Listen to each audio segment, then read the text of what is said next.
I'm Anthony Friedkin, and this is the Surfing Essay.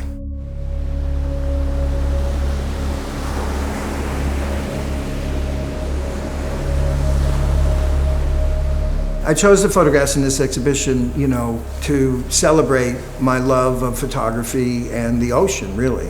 I think they represent everything I feel deeply as a surfer and as a photographer. I work in the tradition of the photo essay, where you pick a subject and you really delve into it for a very long time. Now, today, it's over 45 years worth of work. And I started around 1975, and I wanted to basically explore what happens to the surfer when they get out of the ocean.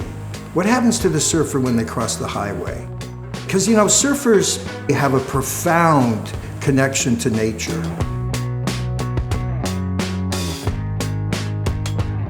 Surfing begins with the waves. It all starts with the waves. There would be no surfers if there weren't waves, right?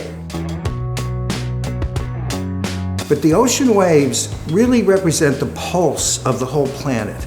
And they're very unique. They're like a liquid sculpture to me. As the artist and the surfer, how do I explore this visually?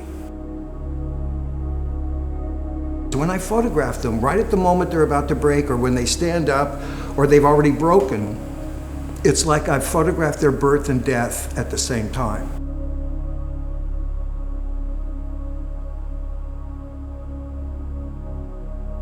Many of the photographs, the portraits, were shot with this camera. This is a Leica, it's an M4, and this is my Stradivarius. This is my tool to express myself through. I don't baby this camera. I'll take this in some serious conditions, even in the rain and in some sandstorms. When I look through the camera, I've got 4 white bars that I frame with. When I take the picture, unlike a reflex where you're looking right through the lens and there's a mirror, when I take the picture, it doesn't like swallow the picture and come back, because the viewfinder is separate from the mechanism of the shutter when the film's being exposed. So I see everything very carefully, and I can see outside of my frame.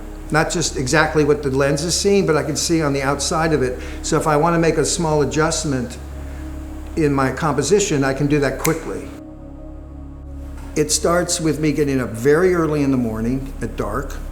I have to assemble the underwater housing and clip it all together and close it up so it's ready to go into the ocean, so it's watertight. Because I'm using a film camera, I'm not shooting digitally, so that means I only have 36 pictures.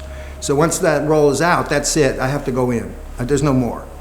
So I try to be smart about not blowing it, not shooting stuff that's not really gonna work, but then you don't wanna be too strict because you might get something, and then there's the times you just try, what the fuck, I'm gonna do this anyhow, I'm gonna just see what happens. And you just shoot anyway, and you just think maybe something great will happen. You break all your own rules. There's a significant amount of time between the moment I shot that frame to when I'm holding an exhibition print that I could show you. I believe there's a primordial sound that the ocean creates that our brains are in touch with. When you walk up and down the beach, you may not be a surfer, you may not even want to go in the ocean, you may not even know how to swim, but if you walk up and down the beach and you hear the waves breaking, it's going to some primordial sense of man has been around this sound for hundreds of thousands of years. I'm dedicated to the idea of photography as an art form. And the best way to represent that is to hopefully create extraordinary photographs that people can look at and be moved by.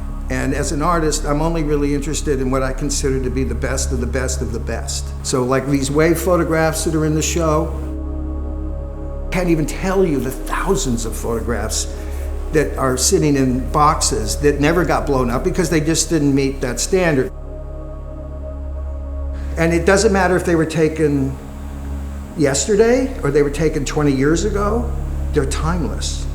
Because the ocean, in a sense, is timeless.